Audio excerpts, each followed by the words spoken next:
Assalamualaikum warahmatullahi wabarakatuh.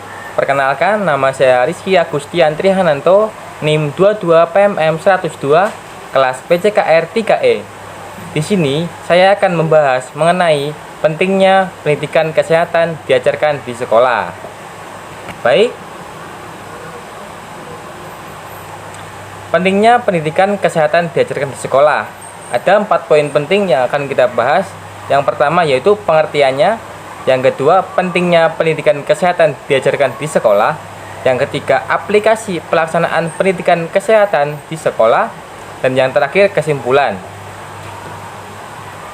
Baik, kita tahap yang pertama, pengertian. Pendidikan kesehatan. Menurut Noto Atmojo tahun 2018, pendidikan kesehatan adalah sebuah upaya persuasi atau pembelajaran kepada masyarakat agar masyarakat mau melakukan tindakan-tindakan untuk memelihara dan meningkatkan taraf kesehatannya.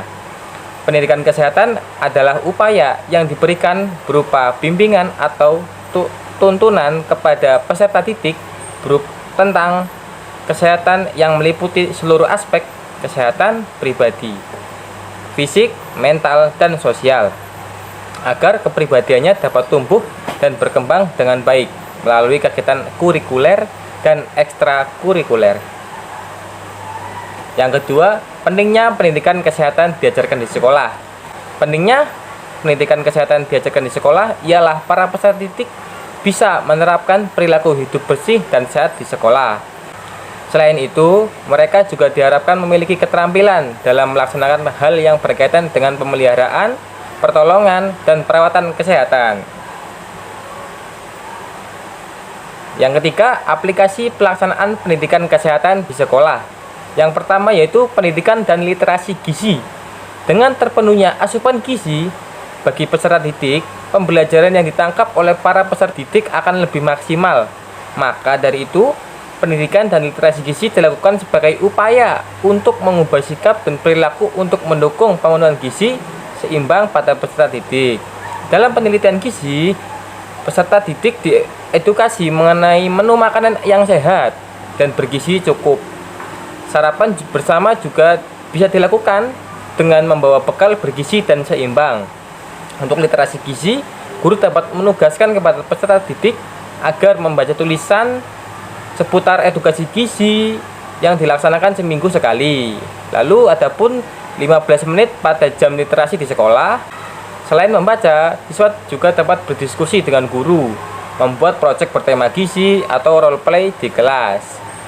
Yang kedua, optimalisasi aktivitas fisik. Selain gizi yang cukup, pendidikan kesehatan juga terdapat kegiatan intrakurikuler dalam mata pelajaran PJOK. Aktivitas fisik dalam mata pelajaran PJOK harus dimaksimalkan. Didukung juga dengan kegiatan ekstrakurikuler fisik seperti futsal, basket, voli, pencaksilat, dan sebagainya. Peserta didik dapat juga diimbau untuk melakukan peregangan pada pergantian jam pelajaran, minimal 1 kali per hari. Peregangan bisa merefresh para peserta didik setelah jenuh belajar. Yang ketiga, pembinaan kader kesehatan sekolah. Satuan pendidikan pun perlu mengadakan kegiatan pembinaan kader kesehatan sekolah bagi para peserta didiknya. Kader kesehatan sekolah adalah peserta didik yang terpilih untuk membantu pelaksanaan kegiatan-kegiatan UKS, menyebarkan informasi kesehatan bagi teman sebaya, serta mengajak dan memberikan teladan pelaksanaan.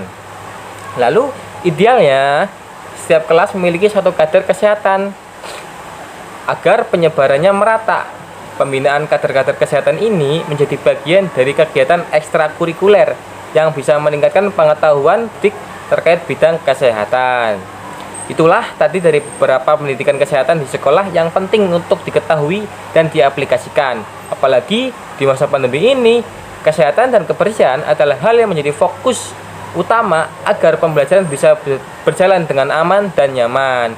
Jadi, sekali lagi, ayo kita jaga kesehatan dan kebersihan bersama-sama. Lalu, pada kesimpulan, pendidikan kesehatan sangat penting diajarkan di sekolah karena membawa manfaat yang baik tentang kesehatan peserta didik maupun guru dan lainnya. Terima kasih. Semoga ilmu yang saya sampaikan bermanfaat untuk kalian. Have a nice day. Assalamualaikum warahmatullahi wabarakatuh.